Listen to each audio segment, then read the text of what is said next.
وأحسن منك لم تر قط عيني وأجمل منك لم تلد النساء صلاة يا رسول الله عليكم خلقت مبرأ من كل عيب كأنك قد خلقت كما تشاء صلاة يا رسول الله عليكم سلام يا حبيب الله عليكم الحمد لله আল্লাহ পাক রব্বুল ইজ্জত ওয়াল জালালের দরবারে লাখ কোটি শুকরিয়া আদায় করছি যে আল্লাহ সুবহানাহু ওয়া তাআলা চট্টগ্রামের ব্যবসায়ীদের নাভি কেন্দ্র আগ্রাবাদস্থ এই আনন্দীপুর জামে মসজিদ কর্তৃক আয়োজিত পবিত্র মুহররম মাসের আশুরা ও শুহাদায়ে কারবালা এই মাহফিলের আমাদেরকে বাদে এশার নামাজ বা জামাতে পড়ার পরে আল্লাহর পবিত্র ঘরে বসে থাকা ধৈর্য তৌফিক দান করেছেন। এজন্য মালিকের দরবারে খুশি হয়ে হাস্যোজ্জ্বল চেহারায় মুহাব্বতের সাথে একসাথে বলছি আলহামদুলিল্লাহ। আরবার বলি আলহামদুলিল্লাহ। মসজিদে বসে থাকাটাও একটা ইবাদত। মসজিদে বসে থাকাটা কি ইবাদতের অন্তর্ভুক্ত। এখানে প্রবেশ করার পর থেকে ফেরেশতারা নেকি লেখা থাকে, একেবারে বন্ধ নাই। আবার বাড়িতে ফিরে গিয়ে বাড়িতে প্রবেশ করার আগ পর্যন্ত আমরা ইবাদতের ভিতর আছি আলহামদুলিল্লাহ। আর যারা মসজিদে এশার নামাজ এখানে পড়েছে বা এখানে পড়ে নাই, বাহিরে ঘোরাফেরারত অবস্থায় আছে, তারা কোন নেক কাজে আছে আমরা বেশি মোটামুটি জানি। কোন নেক কাজে তারা জড়িত আছে গুটি কয়েক আল্লাহর বান্দা পাওয়া যাবে ইবাদতের ভিতর আছে। ৮০ তার চাইতেও বেশি অধিকাংশ আল্লাহর বান্দা পাবেন গুনার মধ্যে নিমজ্জিত। আমি কি ভুল বললাম নাকি? কারণ গুনাহ থেকে বাঁচতে হলে আপনাকে ইবাদতের পরিবেশে থাকতে হবে। এর চাইতে সুন্দর পরিবেশ আর কি হতে পারে? আল্লাহর জান্নাতের বাগানে বসেছি, উলামায়ে কেরামের সান্নিধ্যে বসেছি। আফদালুল মাকান মসজিদ, আল্লাহর প্রিয় জায়গা, সিজদার স্থান, জামে মসজিদ, খানায়ে কাবার শাখা। এই জান্নাতি বাগানে একেবারে কিছু আরবি ক্যালেন্ডার ইবাদতের এই বছরটাকে সুন্দরভাবে আল্লাহর রেজামন্দি, আল্লাহর পছন্দ, রসুলের সুন্নত তরিকা অনুযায়ী একটু যাতে এই বছরটা অতিবাহিত করতে পারি, সেইভাবে যেন আমাদেরকে আল্লাহ প্রস্তুতি নেওয়ার তৌফিক দান করে আমরা বলি আমিন। তো আজকে মুহররম মাসে আপনাদের ইমাম সাহেব সুন্দর বলেছেন শুহাদায়ে কারবালা। আজকে বাংলাদেশে শুধু ব্যানারে দেখা যায় পবিত্র শুহাদায়ে কারবালা মাহফিল, খুব সুন্দর, আমিও বলছি আপনারাও বলছেন, কিন্তু এখানে শুধু শুহাদায়ে কারবালা মানে মুহররম নয়, মুহররমের ভিতরে কারবালা আছে। এটা অসংখ্য ঘটনার ভিতরে সর্বশেষ ঘটনা।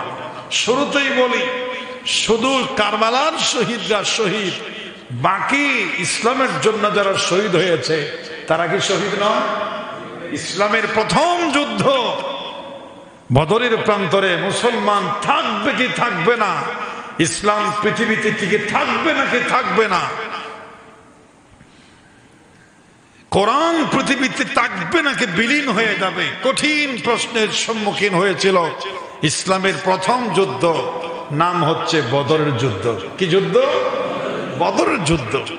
কিন্তু সোহাদাই কারবালার ব্যানার যেভাবে দেখা যায়, সোহাদাই বদরের ব্যানার সেভাবে দেখা, এটা কিন্তু তার মানে এটা বলছি না সোহাদাই কারবালার মাহফিলকে ছোট করা হচ্ছে না, সোহাদাই কারবালার মাহফিলের মূল্য কম সেটা বোঝাচ্ছি না।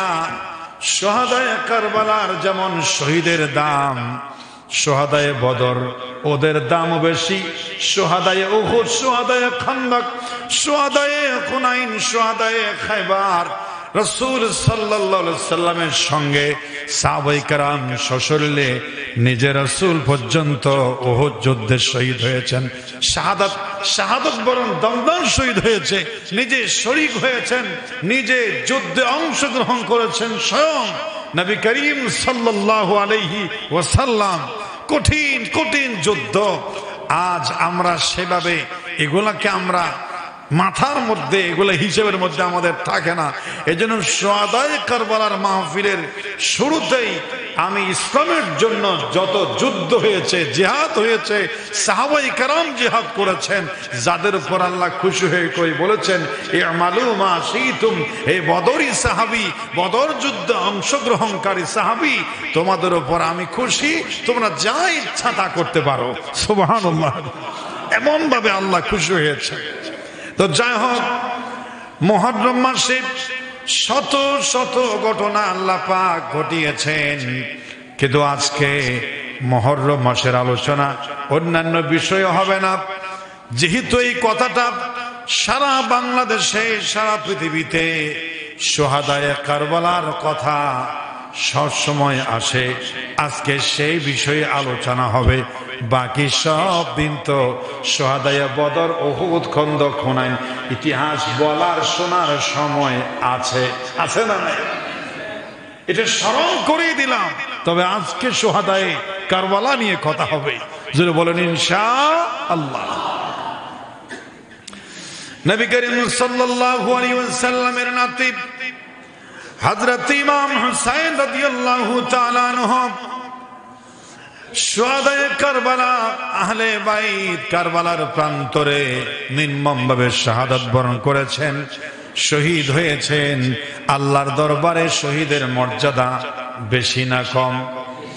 আল্লাহ নিজেই বলছেন সূরাতুল বাকারা 154 নম্বর আয়াতে, ওয়ালা তাকুলু লিমান ইউকতালু ফি সাবিলিল্লাহি আমওয়াত বাল আহইয়াউ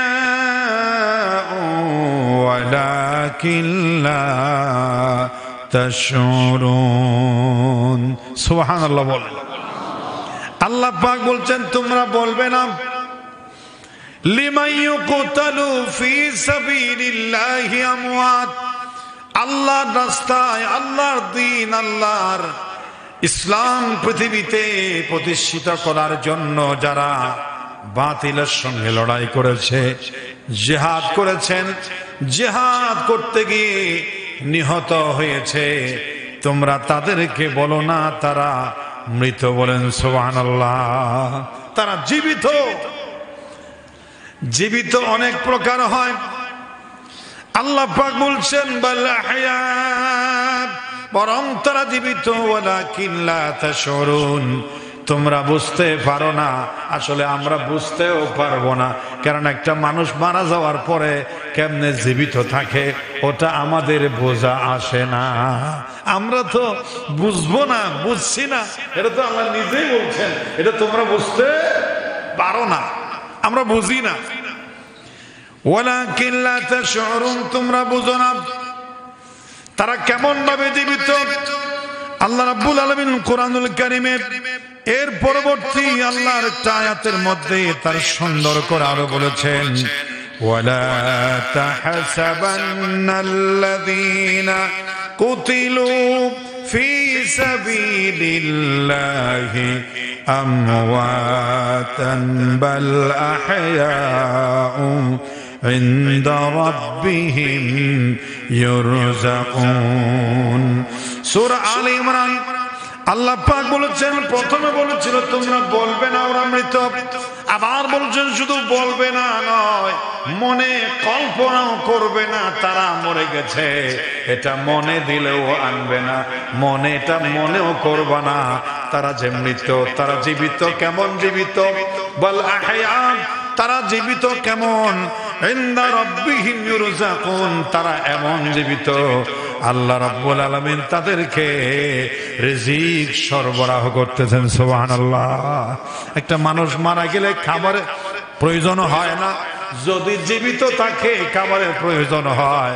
আল্লাহ বলছেন ওরা এমন ভাবে জীবিত, আল্লাহ তাদের কাছে রিজিক পৌঁছাই দিচ্ছেন। সুবহানাল্লাহ। এখন এই কোরআনুল কারীমের আয়াতটা নিয়ে মুফাসসিরিন কিরাম হযরত রাসূল করিম সাল্লাল্লাহু আলাইহি সাল্লামের হাদিসের এটা নিয়ে তারা গবেষণা করেছেন কেমন ভাবে আল্লাহ রাসূল বলেছেন যে এই শহীদরা কেমন ভাবে জীবিত। এটা আল্লাহ কোরআনুল কারীমের আয়াতের এই হাদিস রাসূল সাল্লাল্লাহু বলেছেন, তা একটু পরে বলতেছি। রাসূল করিম সাল্লাল্লাহু আলাইহি ওয়াসাল্লাম বলেছেন, আব্দুল্লাহ ইবনে আব্বাস থেকে বর্ণিত, ইন্না আরওয়াশ শুহাদা ইন্না আরওয়াহাল মুমিনিনা তাআলুকু বিশাজরিল জান্নাহ। এমন ভাবে আল্লাহ জান্নাতে শহীদদের কেমন মর্যাদা দেন, যারা জান্নাতি রূহু, যারা শহীদদের রূহু, এদেরকে এরা সবুজ পাখির ভিতরে এদেরকে জানটা ঢুকিয়ে দেওয়া হয়, ওদেরকে সবুজ পাখির ভিতর ওদের জানটা প্রবেশ করে, আর সবুজ পাখি হয়ে ওরা আল্লাহর জান্নাতে উড়ে বেড়ায়। সুবহানাল্লাহ। আল্লাহর জান্নাতে উড়ে বেড়ায়, নাজ নিয়ামত ভক্ষণ করে, ওদের জন্য যেন মৃত্যুর পরেই বেহেশত। যদি বলেন সুবহানাল্লাহ। এর চাইতে দামি আর কোনো মৃত্যু নাই। হযরত হুসাইন রাদিয়াল্লাহু তাআলা আনহু জীবিত। জীবিত আরেক প্রকার হতে পারে, ইয়াজিদ কুখ্যাত মারাদম পাপিষ্ঠ জাহান্নামের কীট, একজন তাবির মর্যাদায় নিজেকে উন্নীত করতে পারত, কিন্তু কপাল খারাপ, একজন সাহাবীর সন্তান, আওলাদে সাহাবী, জীবনটা নষ্ট, তার জীবনটা বরবাদ। শুধু আওলাদে সাহাবী নয়, কোরআন সুন্নাহ অনুযায়ী যদি না হয়, আওলাদে রাসূলও জীবন বরবাদ।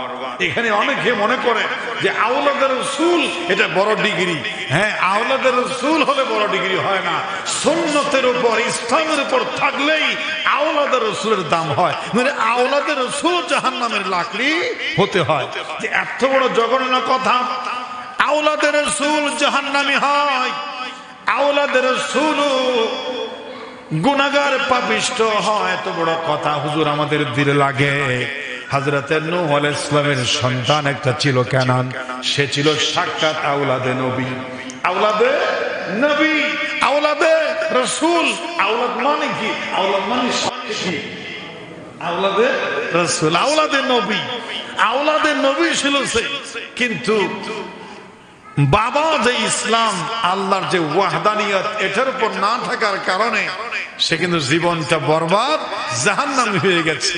সে যখন আল্লাহকে বলছে, আল্লাহ এটা আমার ফ্যামিলি, পরিবার, আমার পরিবার তো ডুবে যাচ্ছে, আল্লাহ বলছেন যে ইসলাম মানে না, তোমার দ্বীন মানে না, শরীয়ত মানে না, হক মানে না, সে তোমার আওলাদ, সে তোমার আহাল হতে পারে না। হযরত হুসাইন রাদিয়াল্লাহু তাআলা আনহুর সঙ্গে যার জিহাদ হয়েছে, সংগ্রাম হয়েছে, তিনি ছিলেন সেই হযরতে মুআবিয়া রাদিয়াল্লাহু তাআলা আনহুর সন্তান। মুআবিয়া আলা দরজার সাহাবী, কাতিবে ওহী, সিনিয়র সাহাবী, রাসূলের অত্যন্ত কাছের সাহাবী, কিন্তু এত বড় সম্মানওয়ালা সাহাবীর সন্তান হওয়ার পরেও যেহেতু ইসলাম, কোরআন, রাসূলের আদর্শ, খেলাফত মানে নাই, ন্যায় বিচার হয় নাই, সে পাপিষ্ঠ ছিল। এজন্য সে মুআবিয়ার সন্তান হওয়ার পরেও তার ভবিষ্যৎ ধ্বংস হয়ে গেল। বলা হয় যে মুআবিয়ার পেটে ইয়াজিদ ধরেছে, আর নূহ আলাইহিস সালামের পেটে কেনান ধরেছে। এটা হচ্ছে জালেম। মানুষ বলে না আলেমের ঘরে জালেম, মানুষ বলে না আলেমের ঘরে কি জালেম। সাহাবার ঘরে জালেমের জন্ম হয়েছে। যে ইয়াজিদ, হযরত হুসাইন রাদিয়াল্লাহু তাআলা আনহুর মর্যাদা সম্মান সম্পর্কে তার জানা ছিল, এরপরেও সে নিজেকে দুনিয়া লোভ এবং ক্ষমতা লোভের জন্য, শাসন পরিচালনার লোভে সে কষ্ট দিয়েছে হযরত ইমাম হুসাইন রাদিয়াল্লাহু তাআলা। ইমাম হুসাইন রাদিয়াল্লাহু তাআলা আনহুর জন্মটাই অলৌকিক ভাবে হয়েছে। হযরত উম্মুল ফাজল একদিন রাসূলকে এসে বলছে, ইয়া রাসূলুল্লাহ, গত রাত্রে আমি একটি ভয়ানক স্বপ্ন দেখেছি। কি স্বপ্ন দেখেছি? ভয়ঙ্কর একটা স্বপ্ন আমি দেখেছি। ইয়া রাসূলুল্লাহ, ইয়া হাবিবাল্লাহ, গত রাত্রিতে আমি একটা ভয়ঙ্কর স্বপ্ন দেখেছি। আপনার শরীর মুবারক থেকে একটা গোশতের টুকরা কেটে ফেলা হয়েছে, আর ওই গোশতের টুকরাটা নিক্ষেপ করা হয়েছে আমার কোলে। আপনার গোশতের টুকরাটা আমি তুলে নিয়েছি। ইয়া রাসূলুল্লাহ, ভয়ঙ্কর স্বপ্নটা দেখে আমি ভয়াতঙ্কিত। কি দেখলাম? আপনার দেহ মুবারক থেকে গোশতের টুকরা কেন কেটে ফেলা হলো বা কেন ছুটে আসলো আমার কোলে? নবী করিম সাল্লাল্লাহু আলাইহি ওয়াসাল্লাম বলেছেন, উম্মুল ফজল, তুমি বাস্তব স্বপ্ন দেখেছো। আমার দেহ থেকে যে গোশতের টুকরা বের হতে দেখেছ, এটা হলো আমার ফাতেমার থেকে একটা সন্তান হবে। ওই সন্তানটা প্রথমেই তোমার কুলে দেওয়া হবে। বলেন সুবহানাল্লাহ। কয়েকদিনের ভিতরে হযরতে মা ফাতেমা একটি সন্তান জন্ম দিল। সেই সন্তানটা ফাতেমার কুল থেকে সরাসরি উম্মুল ফজলের কোলে তার হাতে দেয়া হলো। বলেন সুবহানাল্লাহ। রাসূল করিম সাল্লাল্লাহু আলাইহি ওয়াসাল্লামের সাহাবী ইমাম হুসাইনের মর্যাদা, ইমাম হুসাইনের সম্মান মর্যাদা কত বেশি, এটা অনেক অনেক সময় পেলেও বোঝানো সম্ভব হবে না। শুহাদায়ে কারবালা যেহেতু মাহফিল, আমি আজকে ইমাম হুসাইন সম্পর্কে, তার মর্যাদা, রাসূলের সাথে তার ভালোবাসার কয়েকটা দৃষ্টান্ত বলবো। রাসূল করিম সাল্লাল্লাহু আলাইহি ওয়াসাল্লাম যে তার নাতিরা যে শহীদ হবে, তিনি যে কারবালার প্রান্তরে শাহাদাত বরণ করবেন, এটা কিন্তু কারো কাছে গোপন ছিল না। রাসূল সাল্লাল্লাহু আলাইহি ওয়াসাল্লাম সাহাবায়ে কেরামকে নিজের পিতাকে জানিয়ে দিয়েছিলেন, হযরত আলীকে জানিয়ে দেওয়া হয়েছে। এটা আল্লাহ পাক তাকে আগেভাগে জানিয়ে দেওয়া হয়েছে। রাসূল করিম সাল্লাল্লাহু আলাইহি ওয়াসাল্লাম হুসাইনকে নিয়ে আনন্দ, হুসাইন রাদিয়াল্লাহু তাআলা আনহুকে নিয়ে আদর করতেছিলেন, বড় আনন্দের মধ্যে, বিনোদনের মধ্যে ছিলেন। এই মুহূর্তে হযরতে জিবরাইল আলাইহিস সালাম আসেন, হাসানের সঙ্গে খেলতে, হাসি তামাশা করতে দেখলেন হযরতে জিবরাইল। খুশি লাগলো চিত্রটা। বলছে, ইয়া রাসূলুল্লাহ, এই হুসাইন নাতিটাকে আপনি বেশি মহব্বত করেন মনে হয়। জিবরাইল, তুমি কি বললাম? আল হাসান ওয়াল হুসাইন রায়হানাতায়া ফিদ দুনিয়া ওয়াল আখিরাহ। এই হাসান এবং হুসাইন দুইজন জান্নাতের ফুটন্ত গোলাপ। সুবহানাল্লাহ। দুনিয়া এবং আখিরাতের দুটি গোলাপ ফুল, এগুলো আমার কাছে প্রিয়। মান আহাব্বাহুমা ফাকাদ আহাব্বানি ওয়া মান আবগাদাহুমা ফাকাদ আবগাদানি। যারা এই আমার হাসান এবং হুসাইনকে মহব্বত করবে, ভালোবাসবে, তারা আমি রাসূলকে ভালোবাসবে। আর যারা আমার হাসান হুসাইনকে কষ্ট দিবে, সে আমাকেই কষ্ট দিবে। কি বলো তুমি? এগুলো তো আমার কলিজার বড়, কলিজার অংশ, আমার কলিজার টুকরা। এই হুসাইন এবং হাসান, এগুলো আমার সারা হৃদয় জুড়ে এদের মহব্বত, ভালোবাসা, এরা আমার এমন প্রিয়, আমি একদিন এক চোখের পলক না দেখে থাকতে পারি না। যদি বলেন সুবহানাল্লাহ। এতই ভালোবাসা। জিবরাইল বলছে, ইয়া রাসূলুল্লাহ, ইয়া হাবিবাল্লাহ, যে নাতি হাসান এবং হুসাইনকে নিয়ে এত আদর ভালোবাসা, আপনি একটা সত্য কথা আজকে আপনাকে বলতে হবে। এই ইমাম হুসাইনকে আপনার উম্মতের নামদারি কিছু কুচক্রি মহল, আপনার উম্মতের একটা অংশ এই হোসাইনকে একটা ময়দানে কারবালা নামক একটা জায়গায় নির্মমভাবে শাহাদাত বরণ করবে, শরীরটা টুকরা টুকরা করবে, একেবারে নির্মমভাবে আপনার হোসাইনকে শহীদ করবে। বলেন নাউজুবিল্লাহ। রাসূল কারীম সাল্লাল্লাহু আলাইহি ওয়াসাল্লাম অবাক হয়ে গেলেন, কি বলো, আমার হাসান হুসাইনকে আমার মতো সাহাবায়ে কেরাম ভালোবাসে, সকলের চোখের মণি, নয়নের পুতুলি আমার হাসান, আমার হোসাইনকে আমার উম্মতেরা শাহাদাত বরণ করাবে, হত্যা করবে, শরীর থেকে কল্লা আলাদা করবে। আমি বিশ্বাস করি না, আমি বুঝতে পারি না, আমার বোঝা আসতেছে না। হযরত জিবরাইল বলছে, রাসূলুল্লাহ যদি আপনি আরো কিছু প্রমাণ দেখতে চান, একটা মিনিট সময় আমাকে দেন, যেখানে শাহাদাত বরণ করবে ওই মাঠের কিছু মাটি আপনাকে আমি এনে দিতে পারি। বলেন সুবহানাল্লাহ। চোখের পলকে জিবরাইল চলে গেলেন কারবালার ময়দানে। ওই কারবালার ময়দান থেকে কিছু মাটি এনে রাসূল করিম সাল্লাল্লাহু আলাইহি ওয়াসাল্লামকে দেয়া হলো। ইয়া রাসূলুল্লাহ, এই মাটির গন্ধ আপনি শুকে দেখেন, এখানে কাঁচা রক্তের গন্ধ পাবেন, এটা আপনার নাতির গন্ধ, এটা আপনার নাতির রক্তের গন্ধ। বলেন সুবহানাল্লাহ। রাসূল করিম সাল্লাল্লাহু আলাইহি ওয়াসাল্লাম বলেছেন, ঠিকই তো, কাঁচা রক্তের গন্ধ, শাহাদাতের গন্ধ পাওয়া যায়। রাসূল কেঁদে দিলেন, আমার প্রাণের প্রিয়তমা, কে আছো, কে আছো, দেখো দেখো এই মাটিগুলো তাড়াতাড়ি নাও। আর হযরতে জিবরাইল বলছেন, এই মাটিগুলো আপনি সংরক্ষণে রাখেন, যেদিন কারবালার প্রান্তরে আপনার নাতি হোসেন শহীদ হয়ে যাবে, ওই দিন এই মাটি থেকে টাটকা রক্ত ঝরে পড়বে। বলেন সুবহানাল্লাহ। মাটিগুলো আর মাটি থাকবে না, এগুলো টাটকা রক্তে পরিণত হবে, তখন বুঝতে পারবেন সে আপনার নাতি কারবালার ময়দানে নির্মমভাবে শাহাদাত বরণ করেছেন। সুবহানাল্লাহ। তাহলে ভবিষ্যৎবাণী করে দিয়েছেন আল্লাহর নবী। হযরত উম্মে সালমাকে ডাকা হলো, হে উম্মে সালমা, এদিকে আসো, এই মাটিগুলো একটি কাচের বোতলে ঢুকে রাখো, যত্ন করে রাখবে। হযরত উম্মে সালমাকে কেন দেয়া হলো?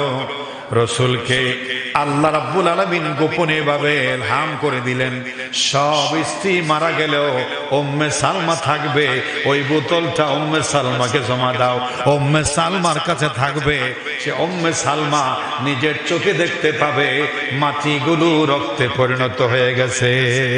সুবহানাল্লাহ। কিন্তু ইমাম হোসেন শাহাদাত বরণ করেছেন, ইয়াজিদ খুশি হয়েছে, আহলে বাইতে রাসূল ইমাম হাসান, ইমাম হোসেনকে শহীদ করে ফেলেছি, দুনিয়া থেকে তাদের নাম নিশানা মুছে যাবে। কিন্তু ইমাম হোসেন শাহাদাত বরণ করার পরও আল্লাহ বলেছেন, বাল আহয়াউ ওয়ালাকিন লা তাশউরুন। যারা আল্লাহর রাস্তায় নিহত হয় তারা মরে না, তারা বেঁচে থাকে মানুষের হৃদয়ে।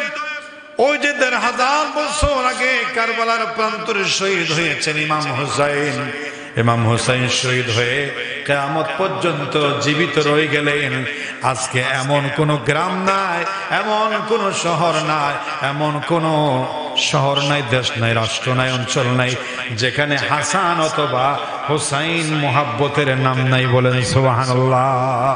প্রতিটি অঞ্চলে, প্রতিটি গ্রামে গঞ্জে ভালোবেসে হাসান আর হুসাইন পৃথিবীতে কোটি কোটি আছে না? কিন্তু এজিদের বাচ্চা এজিদ পৃথিবীতে একজনও নাই, সে একবারে ইন্না লিল্লাহ হয়ে গেছে। মানুষ ফেরাউনের নাম যেমন ঘৃণা করে রাখে না, ভয় করে, ফেরাউন রাখলে হয়তো আমার ছেলেটা ফেরাউনের মতো হবে, এজন্য পৃথিবীতে পর্যন্ত কেউ ফেরাউন নাম রাখে নাই, সাদ্দাত রাখে নাই, নমরুদ রাখে নাই। পৃথিবীতে কোন অভিশপ্ত, কোন ঘৃণিত নিকৃষ্ট মানুষের নাম যেমন রাখে নাই, একেবারে সমাজ থেকে, পৃথিবী থেকে যাদের নাম বিদায় হয়েছে এর ভিতরে একজন হলো এজিদ। এখনো পর্যন্ত আমাদের চোখের সামনে এজিদ নামে কোন মানুষ চোখে পড়ে নাই, ঠিক না?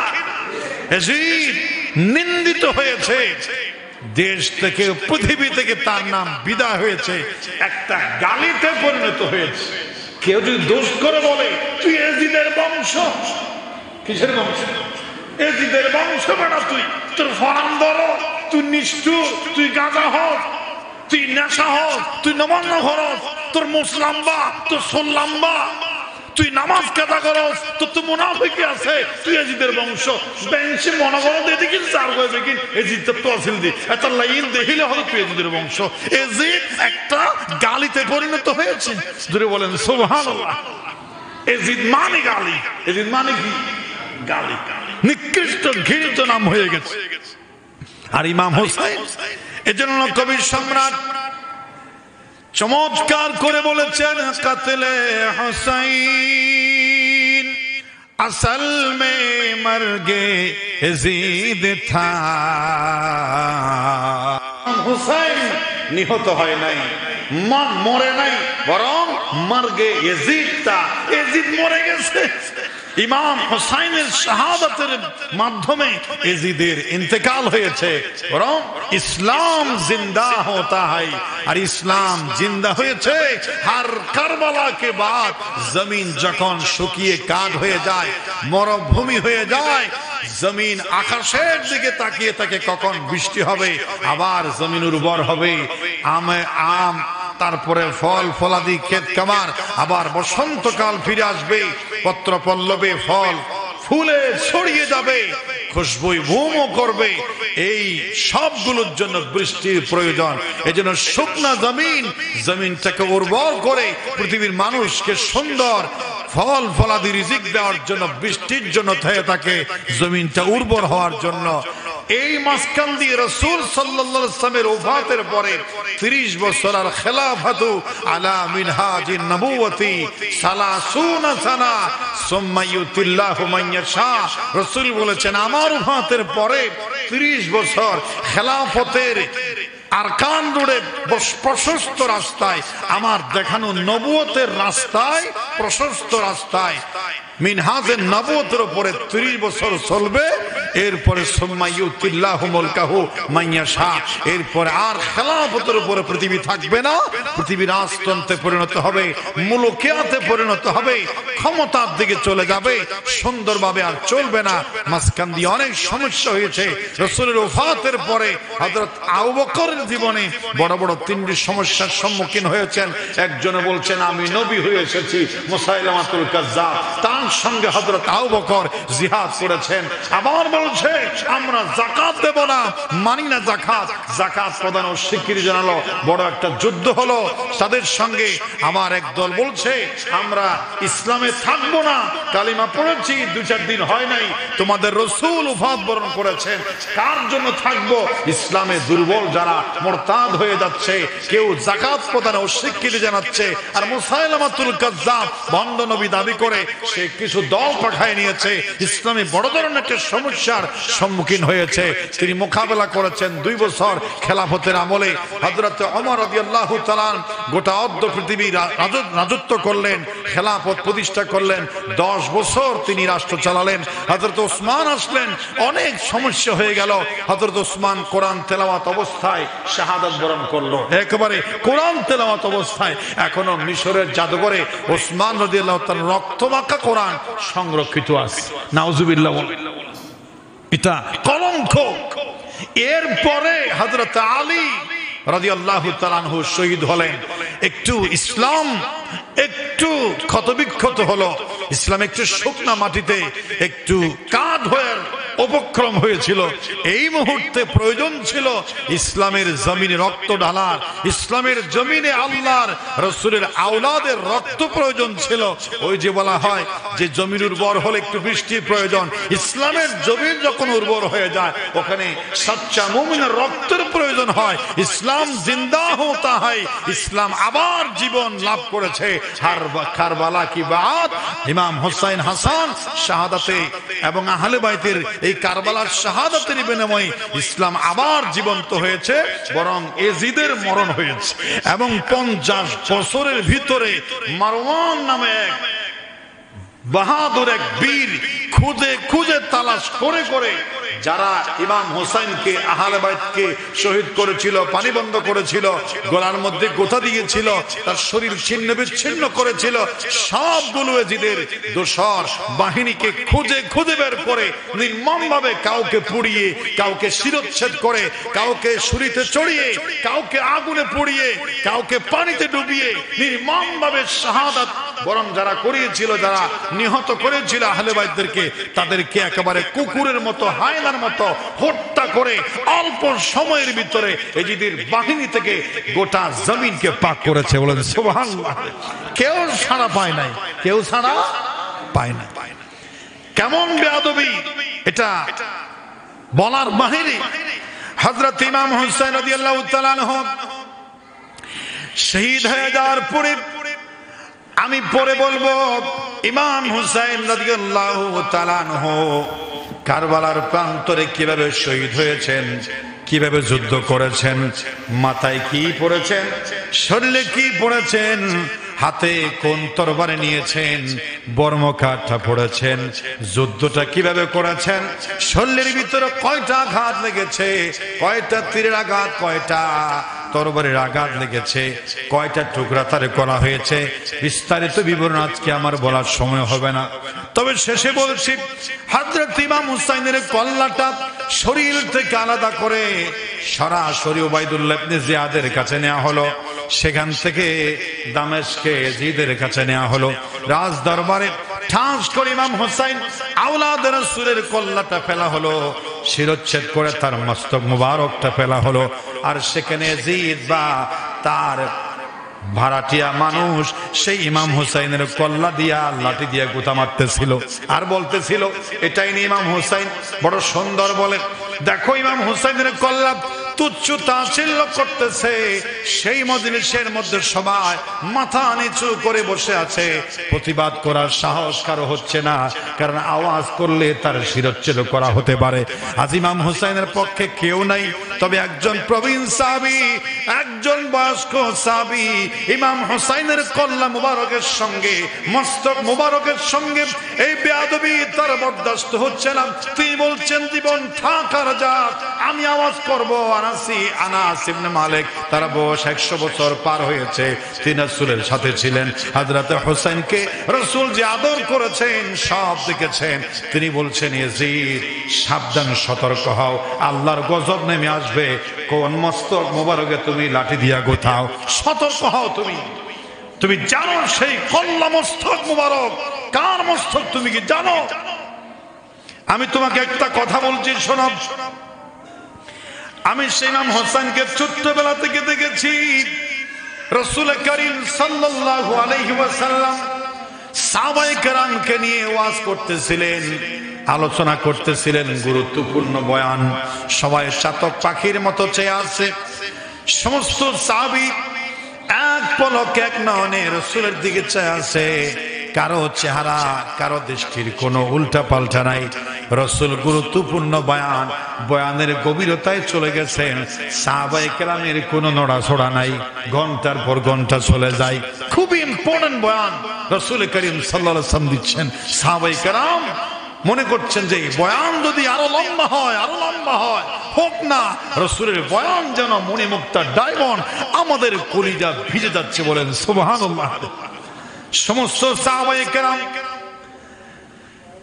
ইতিহাসের পাতায় হাদিসে এসেছে, সাহাবায়ে কেরাম যখন রাসূলের বয়ান শুনতেন, উড়ন্ত পাখি শ্রোতা দর্শকদের মাথার উপর বসে আবার সে আপন প্রয়োজনে চলে যেত। সে বুঝতে পারত না আমি কি একটা জীবন্ত মানুষের উপর বসেছি নাকি একটা মরা গাছের টুকরায় বসেছি। পাখিরা বুঝতে পারত না। বলেন সুবহানাল্লাহ। একেবারে নড়াচড়া নাই, গভীর মনোযোগ। গভীর কি মনোযোগ, আলোচনার গভীর থেকে গভীরে পৌঁছে গেছে। রাসূলের জবান থেকে গুরুত্বপূর্ণ বয়ান হচ্ছে।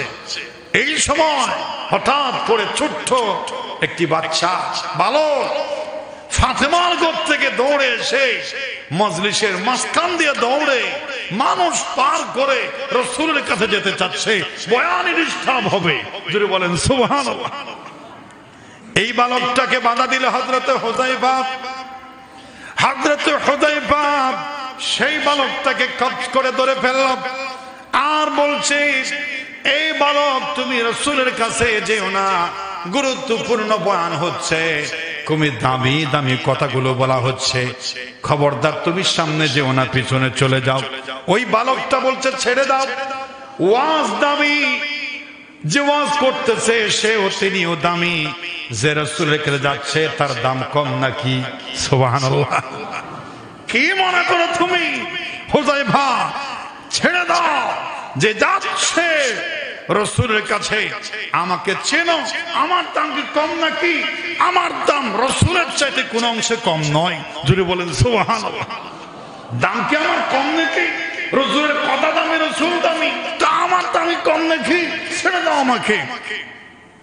হুযায়ফার এই গাদ্দারিমূলক এই শ্রেষ্ঠ কঠিন কথা শুনে তার পাশে তার ছেলেটির বাবা বসেছিল। বাবা তার টাস করে ধরে এরকম গালের মধ্যে হাত দিয়ে ফেলেছে, বড় জঘন্য কথা বলেছ, যে ওর চাইতে তোমার রাসূলের চাইতে তোমার দাম বেশি, দিব এক থাপ্পড়, বলে থাপ্পড় লাগাই দিল। হযরত ওমর বলছে, এ হযরত আলী, তোমার বাচ্চা, তোমার ছেলে বড় কঠিন কথা বলেছে। সে বলেছে নাকি রাসূলের চাইতে তার দাম কোন অংশে কম নয়।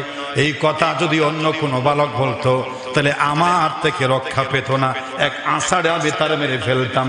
আর তোমার ছেলে বলে রক্ষা পেয়েছে, তুমি তোমার ছেলেকে সামলাও, ছেলেকে সামলাও। তোমার আজকারা পেয়াস, তোমার ছেলে এত বড় কথা বলেছে, আমার রাসূলের চাইতে বলেছে কোন অংশে কম নয়, তাকে থামাও তুমি। এই কথা যখন বলল হযরত আলী, মাথায় রাগ উঠে গেছে, দিয়েছে থাপ্পড়। থাপ্পড় দিয়ে গাল মধ্যে হাত দিয়ে কোলে করে জোর করে মজলিস থেকে আস্তে করে নিয়ে ফাতেমার ঘরের দিকে যাচ্ছিল। সেই বালকটির নাম হচ্ছে কি? হযরত ইমাম হুসাইন রাদিয়াল্লাহু তাআলা। ছোট্ট ইমাম হুসাইন নিয়ে যাচ্ছিল। সব রাসূল দেখে, দেখে নাকি দেখে না? খোলত গরি, গালসি ভিতরি, মদুরি সত্তুম বার গরি, গরম মিদে লুজে পেলেন, কুলত গরি সিবি ধরি লুজার গুদি, এঙ্গুরি লুজার গুদি। সঙ্গে সঙ্গে রাসূল ডাক দিলেন, আলী থামো, আমার কলিজার টুকরাকে আমার বুকে দিয়ে দাও। সুবহানাল্লাহ। কোথায় নিয়ে যাচ্ছ? হযরত আলী ভয় পেয়ে গেলেন। মুহূর্তের ভিতরে তার সন্তানকে ছেড়ে দিতে হলো।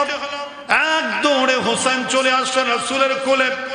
রাসূলের কোলে এসে বিচার দিতেছে, দেখো তোমার সাহাবী আলী আমাকে থাপ্পড় দিয়েছে, হোসেন আমাকে বাধা দিয়েছে। হুযায়ফা, রাসূল কারীম সাল্লাল্লাহু আলাইহি ওয়াসাল্লাম বলছে, হুসাইন নিহত হয় নাই, মরে নাই, বরং মারগে ইয়াজিদটা, ইয়াজিদ মরে গেছে। ইমাম হুসাইনের শাহাদাতের মাধ্যমে ইয়াজিদের ইন্তেকাল হয়েছে, বরং ইসলাম জিন্দা होता है। আর ইসলাম জিন্দা হয়েছে হর কারবালা কে বাদ।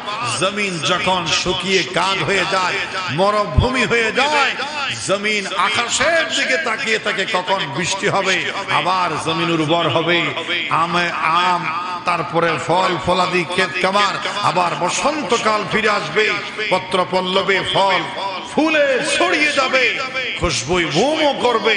এই সবগুলোর জন্য বৃষ্টির প্রয়োজন।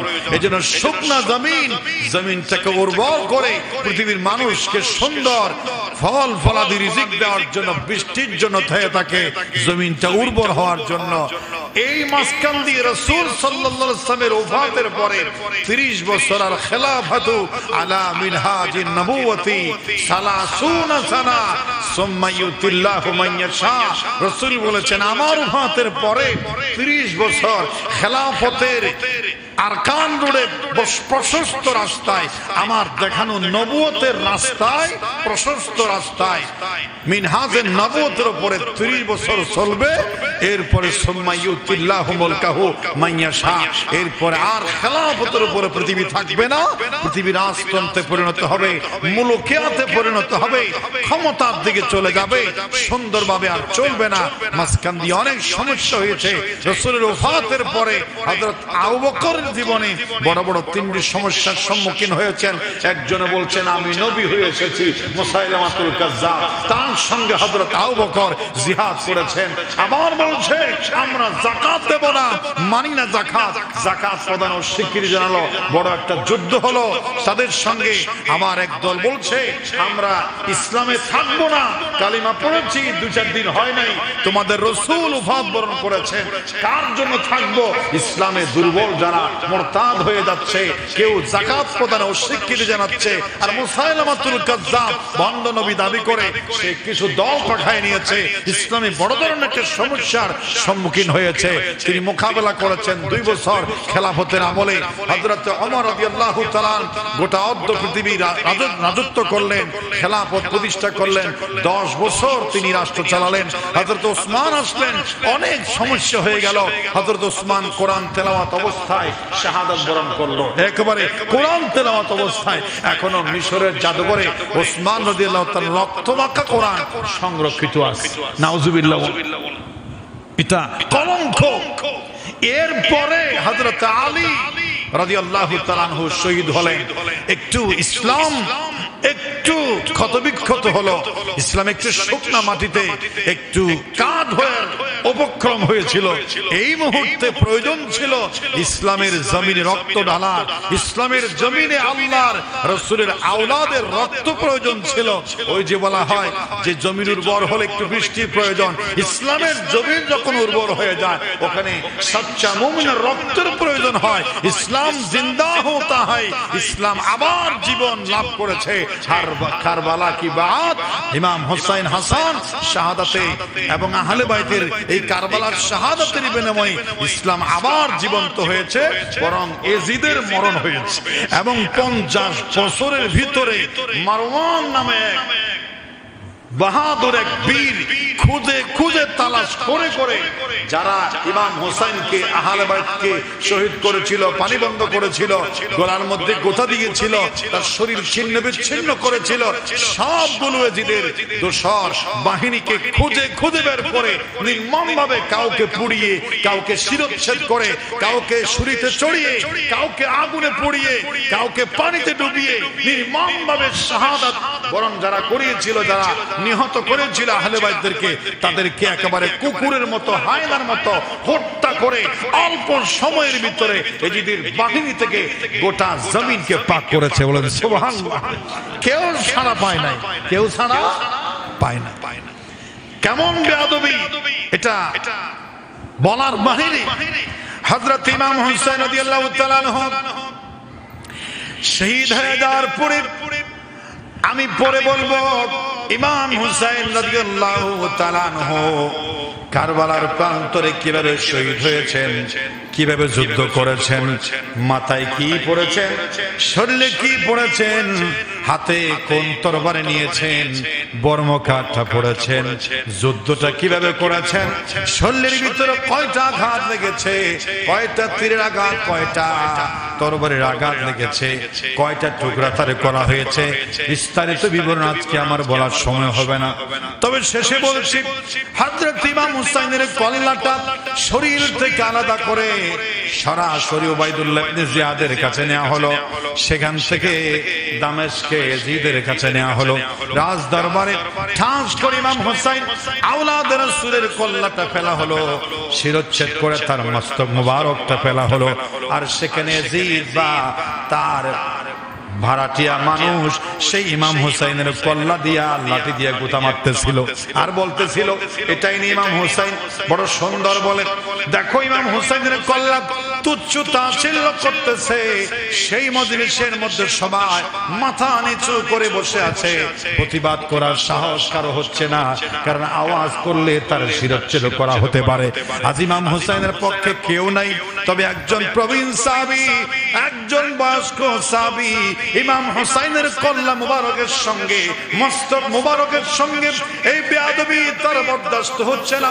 তিনি বলছেন জীবন থাকার যাক, আমি আওয়াজ করব আনাস ইবনে মালিক, তার বয়স 100 বছর পার হয়েছে। তিনি রাসূলের সাথে ছিলেন। হযরত হুসাইনকে রাসূল যে আদর করেছেন সব দেখেছেন। তিনি বলছেন ইয়াজিদ সাবধান, সতর্ক হও, আল্লাহর গজব নেমে আসবে। কোন মস্তক মোবারকে তুমি লাঠি দিয়া গোথাও, সতর্ক হও। তুমি জানো সেই কল্লা মস্তক মোবারক কার মস্তক? তুমি কি জানো? আমি তোমাকে একটা কথা বলছি, শোনো। আমি সেই ইমাম হোসেনকে ছোট্টবেলা থেকে দেখেছি। রাসূল করিম সাল্লাল্লাহু আলাইহি ওয়াসাল্লাম সাহাবায়ে কেরামকে নিয়ে ওয়াজ করতেছিলেন, আলোচনা করতেছিলেন, গুরুত্বপূর্ণ বয়ান। সবাই শাতক পাখির মতো চেয়ে আছে। সমস্ত সাহাবী এক পলক এক নয়নে রাসূলের দিকে চেয়ে আছে। কারো চেহারা, কারো দৃষ্টির কোনো উল্টা পাল্টা নাই। রাসূল গুরুত্বপূর্ণ বয়ানের গভীরতায় চলে গেছেন। সাহাবায়ে কেরামের কোনো নড়াচড়া নাই। ঘন্টার পর ঘন্টা চলে যায়। খুবই ইম্পর্টেন্ট বয়ান রাসূল করিম সাল্লাল্লাহু আলাইহি ওয়াসাল্লাম দিচ্ছেন। সাহাবায়ে কেরাম মনে করছেন যে বয়ান যদি আরো লম্বা হয়, হোক না। রাসূলের বয়ান যেন মণিমুক্তা ডায়মন্ড, আমাদের কলিজা ভিজে যাচ্ছে। বলেন সুবহানাল্লাহ। সমস্ত সাহাবায়ে কেরাম, ইতিহাসের পাতায় হাদিসে এসেছে সাহাবায়ে কেরাম যখন রাসূলের বয়ান শুনতেন, উড়ন্ত পাখি শ্রোতা দর্শকদের মাথার উপর বসে আবার সে আপন প্রয়োজনে চলে যেত। সে বুঝতে পারত না আমি কি একটা জীবন্ত মানুষের উপর বসেছি নাকি একটা মরা গাছের টুকরায় বসেছি। পাখিরা বুঝতে পারত না। বলেন সুবহানাল্লাহ। একেবারে নড়াচড়া নাই, গভীর মনোযোগ, গভীর মনোযোগ। আলোচনার গভীর থেকে গভীরে পৌঁছে গেছে। রাসূলের জবান থেকে গুরুত্বপূর্ণ বয়ান হচ্ছে। এই সময় হঠাৎ করে ছোট্ট একটি বাচ্চা বালক ফাতেমার ঘর থেকে দৌড়ে এসে মজলিসের মাঝখান দিয়ে দৌড়ে মানুষ পার করে রাসূলের কাছে যেতে চাচ্ছে। বয়ানে ডিস্টার্ব হবে। জোরে বলেন সুবহানাল্লাহ। এই বালকটাকে বাধা দিল হযরত হুযায়ফা। সেই বালকটাকে কচ করে ধরে ফেলল আর বলছে, এই বালক তুমি রাসূলের কাছে যেও না, গুরুত্বপূর্ণ বয়ান হচ্ছে, তুমি দামি দামি কথাগুলো বলা হচ্ছে, খবরদার তুমি সামনে যেও না, পিছনে চলে যাও।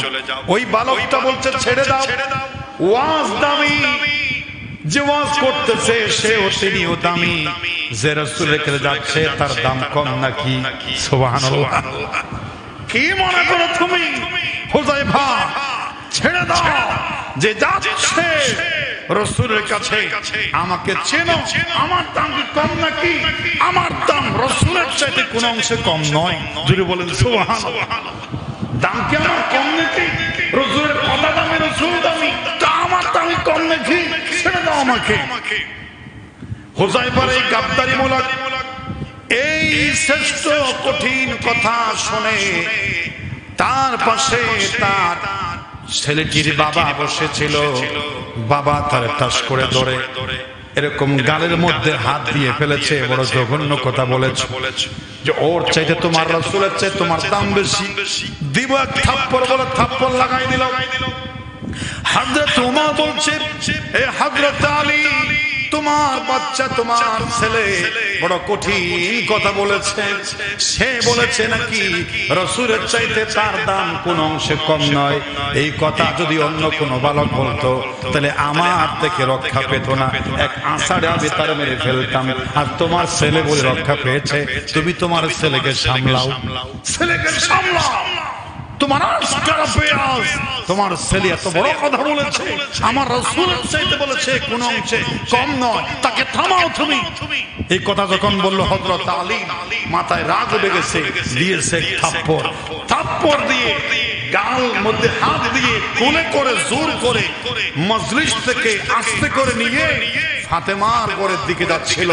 সেই বালকটির নাম হচ্ছে কি? হযরত ইমাম হুসাইন রাদিয়াল্লাহু তাআলা। ছোট্ট ইমাম হুসাইন নিয়ে যাচ্ছিল। সব রাসূল দেখে নাকি? খোলত করি কালসি ভিতরি মধুরে সত্যম পার করি গরম মিদে লুজে পেলেন খোলত করে সিবি ধরি লুজার গুদি এঙ্গুরি লুজার গুদি সঙ্গে সঙ্গে রাসূল ডাক দিলেন, আলী থামো, আমার কলিজার টুকরাকে আমার বুকে দিয়ে দাও। সুবহানাল্লাহ। কোথায় নিয়ে যাচ্ছ? হযরত আলী ভয় পেয়ে গেলেন। মুহূর্তের ভিতরে তার সন্তানকে ছেড়ে দিতে হলো। এক দৌড়ে হোসেন চলে আসলেন রাসূলের কোলে। রাসূলের কোলে এসে বিচার দিতেছে, দেখো তোমার সাহাবী আলী আমাকে থাপ্পড় দিয়েছে, হোসেন আমাকে বাধা দিয়েছে। হোসাইফা রাসূল কারীম সাল্লাল্লাহু আলাইহি ওয়াসাল্লাম বলছে, হোসেন আর সঙ্গে বললে অসুবিধা হতো না, তুমি হযরত ওমরকে চিনো না, তুমি আমার চাইতে কেমনে বড় হলাম, আমি তো আল্লাহর পরে মর্যাদার সম্মান, তুমি একটা কঠিন কথা বলেছো, না না ওটা আমারে বললে ঠিক ছিল, কিন্তু তুমি বলেছো ওমরের সামনে, হযরত আলীর সামনে বলেছো, ওরা তো আশিকে রাসূল, রাসূলের শানে গুস্তাখি হয়েছে তোমার কথা, এটা বিশ্বাস করে তোমাকে ধমক দিয়েছে, হযরত আলী তোমাকে থাপ্পড় দিয়েছে, ওই কথা আমার সামনে বললে অসুবিধা ছিল না, না না না তুই কত কথা বলে, না না এখন তুমি বলো এই কথাটা কেন বলেছ? হযরত হোসেন বলছে, আসলে না না আমার দাম কি কম নাকি, আমার দাম কি তোমার চাইতে বেশি? কোন অংশে কম নয়। হযরত উমর বলছে, কি আজগবি কথা, কি ভয়ানক কথা। হযরত হোসেন বলছে, না না এরকম কথা বলে না রে, বলে না, আল্লাহর পরে আমার সম্মান তুমি আমার চাইতে বড় কেমনে? বলে, ইয়া রাসূলুল্লাহ, হে আমার নানা, আমার প্রমাণ আছে, আমি প্রমাণ ছাড়া কোনো কথা বলি না, আমার কাছে হিসাব নিকাশ দলিল আছে, আমি এখন প্রমাণ করে দেব আমি আপনার চাইতে বড়। জোরে বলেন সুবহানাল্লাহ। সাহাবায়ে কেরাম অবাক, কি বলে? রাসূল তো নিজে অবাক হয়ে গেলেন, বলো তুমি কেমনে আমার চাইতে বড়, তোমার দাম কেমনে বেশি? হযরত আলীর সন্তান ইমাম হোসেন বলছে, না না এই কথা বলার আগে তোমাকে প্রথম প্রশ্ন করতে চাই, তোমার বাবার নামটা বলো। তোমার বাবার নাম বলে, আমার বাবার নাম হলো আব্দুল্লাহ। নাম কি? রাসূলের বাবার নাম কি? আব্দুল্লাহ, ফাকাত আব্দুল্লাহ, অনলি আব্দুল্লাহ। আর আগে কিছু কোনো টাইটেল, কোনো ডিগ্রি, কোনো উপাধি আছে না, ওদের নাই। আমার বাবাকে চিনে? আমার বাবা হচ্ছেন আসাদুল্লাহিল গালিব, আল্লাহর সিংহ, কাফেরদের জন্য বাপ, যিনি সমস্ত সাহাবীদের মধ্যে শ্রেষ্ঠ জ্ঞানী সাহাবী, সারা দুনিয়ার জন্য কাফেরদের আতঙ্ক যিনি, সেই হযরত আলী। আমার মতো বাবাকে আপনি পেয়েছেন? জোরে বলেন সুবহানাল্লাহ। কোথায় আপনার বাবা আর কোথায় আমার বাবা হযরত আলী, শেরে খোদা আসাদুল্লাহিল গালিব। জোরে বলেন সুবহানাল্লাহ। রাসূল অবাক হয়ে গেলেন বাচ্চার কথা শুনে। সাহাবায়ে কেরাম অবাক, ও নানা তুমি আর কোন দিক থেকে বড়? ইয়া রাসূলুল্লাহ, আমার নানা, আপনার মায়ের নামটা একটু বলেন তো সবার সামনে। বলে, আমার মায়ের নাম হলো আমেনা। শুধু আমেনা? আর কোন আগে পিছে টাইটেল, ডিগ্রি আছে না? নাই। বরং জান্নাতের যে আশারায়ে মুবাশশারা, তাতে সেই 10 জন জান্নাতের সাহাবার সদস্য ভিতরে আছে না? কিন্তু আমার বাবা তো আশারায়ে মুবাশশারার একজন। কিন্তু আমার মা আপনি চিনেন? তাকে চিনেন আপনি? যিনি খাতুনে জান্নাত, লক্ষ লক্ষ কোটি কোটি সমস্ত জান্নাতি মহিলাদের যিনি নেত্রী হবেন, এই হযরতে ফাতেমা জান্নাতের নেত্রী। আমার মা কোথায় আর আপনার মা কোথায়? সুবহানাল্লাহ। আমার মা পৃথিবীর সারা 4 জন নারীর ভিতরে একজন, বিশ্বসেরা একজন নারী, ফাতেমা, যিনি খাতুনে জান্নাত, জান্নাতের সর্দারিনী। বলছো তুমি আর কোন দিক থেকে বড়? হে আমার নানা, বলো বলো তোমার নানির নাম কি? তোমার নানির নামটা বলো। হযরতে রাসূল করিম সাল্লাল্লাহু আলাইহি ওয়াসাল্লাম বলছেন, আমার নানির নাম তো বাররা। শুধু বাররা। কেউ চিনে আপনার নানিকে? বলেন না, কেউ চিনে না। ভাইরাল নাকি, প্রসিদ্ধ নাকি, জনপ্রিয় নাকি, পরিচিত নাকি, জান্নাতের কোনো গ্যারান্টি ওয়ারেন্টি আছে নাকি? বলে কিছুই নাই। আর আমার নানিকে আপনি চিনেন নাকি? আমার নানি হচ্ছেন খাদিজাতুল কুবরা, যাকে আল্লাহ সরাসরি জিবরাইল দিয়ে সালাম পাঠিয়েছেন, ইসলামের জন্য জীবনের সব কুরবানি দিয়েছেন। খাদিজাতুল কুবরা পৃথিবীর সারা একজন নারীর ভিতরে একজন, সারা দুনিয়ার মানুষ যাকে এক নামে চেনে খাদিজা, ও হচ্ছে আমার নানা নানি। আর তুমি, তোমার নানি কোথায়? আমার নানি কোথায়? বলেন সুবহানাল্লাহ। নানির দিক থেকেও তুমি ফেল, বাবার দিক থেকেও তুমি ফেল, মায়ের দিক থেকেও তুমি ফেল। আর আছে আসলটা তো আছে। এই আমার নানা, আপনি আমার নানাকে চিনেন? আপনার নানার নাম কি? বলে আমার নানার নাম আব্দুল ওয়াহাব। কেউ চিনে? কোন আর ডাইটেল ডিগ্রি আছে নাকি? না, নাই নাই। কিন্তু আমার নানাকে আপনি চিনেন নাকি? রাহমাতুল লিল আলামিন, সাইয়্যিদুল মুরসালিন, সারা বিশ্বের জন্য যিনি রাহমাতুল লিল আলামিন, সাইয়্যিদুল মুরসালিন, খাতামুন নবিয়্যিন, আল্লাহর পেয়ারা হাবিব, শ্রেষ্ঠ রাসূল, শ্রেষ্ঠ নবী মুহাম্মদুর রাসূলুল্লাহ সাল্লাল্লাহু আলাইহি ওয়াসাল্লাম। আমার নানা, এমন নানা তো আমি জীবনে পান নাই, কিয়ামত পর্যন্ত আমার নানার মতো কোন নানা কেউ পাবে না। বলেন সুবহানাল্লাহ। শুধু দেখে নেবা, বলতে হবে না। রাসূল কেনে দিলেন নানি ও নানা আতি। আমার নানা, আজকে সত্যি আমার জীবনে প্রথম আমি তোমার কাছে হেরে গেছি। তুমি আমার চাইতে এগুলো দিকে, তুমি আমার চাইতে দামি। যদি বলেন সুবহানাল্লাহ। রাসূল সাল্লাল্লাহু আলাইহি ওয়াসাল্লামের পিঠের উপরে হযরত হুসাইন চড়ে বসেছে।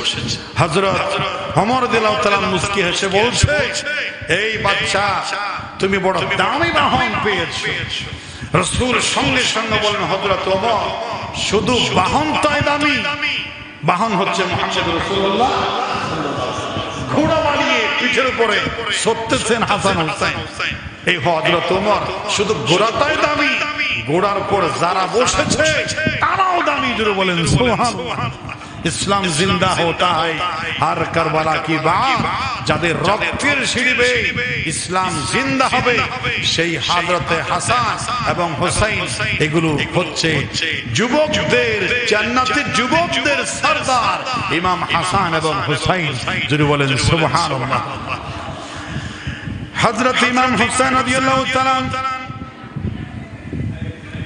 একেবারে 9 মুহররম কারবালার প্রান্তরে কালকে জিহাদ হবে। অনেক ঘটনা, অনেক কথা, সবগুলো বাদ দিয়ে বলতে চাই, অনেক সমঝোতা, অনেক চেষ্টা করলো, কিন্তু কোনো ফল হচ্ছে না। যুদ্ধ অবশ্যম্ভাবী হয়ে গেছে। 9 মুহররম হযরত ইমাম হুসাইন রাত্রিবেলা 2 ঘন্টার জন্য বাতি নিভিয়ে দিয়ে বলেছে, ও আহলে বাইতের সদস্যরা, আমার চাচারা, আমার ভাইরা, আমার ভাতিজারা, 72 জন আহলে বাইতের সদস্য, তোমরা জানো এই ইয়াজিদ উবাইদুল্লাহ ইবনে জিয়াদের টার্গেট হলো ইমাম হুসাইন। টার্গেট ইমাম হুসাইন হলো ওদের টার্গেট। ওরা আমাকে ছাড়বে না, ওরা আমাকে শহীদ করে দেবে। সুতরাং আমি শহীদ হয়ে যাব। তোমাদের এখানে জীবন দেওয়ার কোনো প্রয়োজন নাই। তোমরা হয়তো লজ্জা করছো, শরম পাচ্ছ যে তোমরা যেতে, বাতি নিভিয়ে দিলাম, বাতি নিভিয়ে দিলাম। আমার চেহারার সাথে তোমাদের চেহারার দেখা দেখি হবে না। অন্ধকারে তোমরা চলে যাও, তোমরা চলে যেতে পারো, আমি কিছুই মানা করবো না, আমি অনুমতি দিলাম। তোমরা চলে যাও, গোপনে গোপনে চলে যাও। ওর সঙ্গে আমার একা লড়াই হবে। 2 ঘন্টা বাতি নিভিয়ে দিয়ে হযরত ইমাম হুসাইন আহলে বাইতের সদস্যদেরকে চলে যাওয়ার অনুমতি দিলেন এবং পরামর্শ দিলেন চলে যাওয়ার জন্য। চলে যেতে পারো বললেন। 2 ঘন্টা পরে আবার বাতি জ্বালায় দেখলো একটা সদস্য জায়গা থেকে সরে দাঁড়ায় নাই, সময় জায়গা মতো আছে, একজনও নড়ে নাই। বলেন সুবহানাল্লাহ। হযরত ইমাম হুসাইন বলতেছে, আমার ভাইরা, আমার চাচারা, আমার আহলে বাইতের সদস্যরা, বাতি নিভিয়ে দিলাম, 2 ঘন্টা অন্ধকারে রাখলাম, কই কেউ তো গেলে না। তোমাদেরকে তো চলে যাওয়ার জন্য বলেছিলাম, কারণ ইমাম হুসাইন হলো এজিদের টার্গেট, আর কেউ টার্গেট নয়। আমাকে পেলে তোমাদের আর কারো বুঝবে না। তারা বলছেন, আমার ভাই, হে আমার চাচা, হে আমার মামা, হে আমার ইমাম হুসাইন, আপনি রাসূলুল্লাহর নাতি, জান্নাতে যুবকদের সরদার। আপনাকে এরভাবে উত্তপ্ত ময়দানে, কারবালার ময়দানে আমরা কেমনে গিয়ে কবরে রাসূলের সামনে দাঁড়াবো? মরতে হলে একসাথে মরবো, বাঁচতে হলে একসাথে বাঁচবো। আমরা কেউ যাব না, আগে আমরা জীবন দেব, তারপর আপনি জীবন দিবেন। সুবহানাল্লাহ। কেউ গেল না, ভালোবাসা দেখালো। কারণ আপনার নানা বলেছে, মান আহাব্বাহুমা ফাকাদ আহাব্বানি ওয়া মান আবগাদাহুমা ফাকাদ আবগাদানি। যারা আমার হুসাইন হাসানকে ভালোবাসলো, সে আমাকে ভালোবাসলো। আমরা আপনার রাসূলকে, আমাদের রাসূলকে ভালোবাসি, আর রাসূলকে ভালোবাসতে হলে আপনাকে ভালোবাসতে হবে।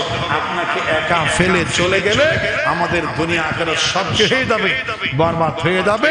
কোনো চিন্তা নাই, আমরা আসি আপনার সঙ্গে। যাই হোক, যুদ্ধের সকালবেলায় চেষ্টা করা হলো সমঝোতার, চেষ্টা হলো না। আমর ইবনে সাদের সাথে চেষ্টা করা হলো আবারও সমঝোতা করার। তিনটি প্রস্তাব দিয়েছিলেন, আমি যুদ্ধ চাই না, আমাকে হয়তো তোমরা এজিদের কাছে নিয়ে চলো, অথবা তোমরা আমাকে আমার বাড়িতে ফিরে যেতে সুযোগ দাও, অথবা তুরস্কে জিহাদ চলতেছে, সেখানে যুদ্ধের শরীক হওয়ার তৌফিক আমাকে সুযোগ করে দাও। আমি যুদ্ধ চাই না। কিন্তু ওরা বলছেন না, একটাই সুযোগ আছে, হয়তো এজিদের পক্ষ থেকে আমাদের হাতে বায়াত সমর্পণ করবে, নয়তো এখানেই যুদ্ধ হবে। যুদ্ধ ছাড়া আর কোন রাস্তা নাই।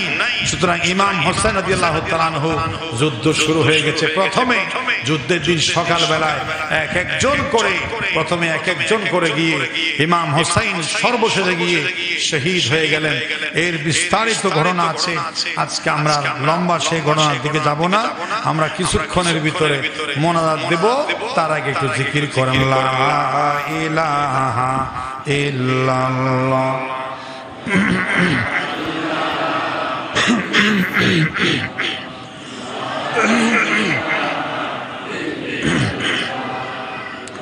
লা ইলাহা ইল্লাল্লাহ, লা ইলাহা ইল্লাল্লাহ, লা ইলাহা ইল্লাল্লাহ, মুহাম্মাদুর রাসূলুল্লাহ সাল্লাল্লাহু আলাইহি ওয়াসাল্লাম। এই হুসাইনের যুদ্ধের পরে মানুষ মনে করেছিল যে ইমাম হুসাইন আহলে বাইত শাহাদাত বরণ করেছে, ওদের ইতিহাস এখানে ক্লোজ হয়ে গেছে। এজিদ মনে করেছিল আমি বিজয় লাভ করেছি, কিন্তু এজিদ এমন ভাবে পরাজিত হয়েছে, যে কোনো যুদ্ধের প্রতিক্রিয়া, যুদ্ধ শেষ হওয়ার সঙ্গে সঙ্গে ফলাফল বলা যায় না। চূড়ান্ত ফলাফল পাওয়ার জন্য একটু সময় দিতে হয়।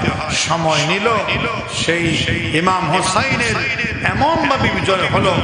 আজ পর্যন্ত দেখেন, প্রতিটা গ্রামে গঞ্জে সব জায়গায় শুহাদায়ে কারবালার মাহফিল হয়, এবং ইমাম হোসাইন হাসান রাদিয়াল্লাহু তাআলা আনহুকে শ্রদ্ধা ভরে স্মরণ করা হয়। আমরা জুমার নামাজে এই শুহাদায়ে কারবালা মুহররম সম্পর্কে পুরো মাস ব্যাপী বাকি অংশ নিয়ে আলোচনা করব।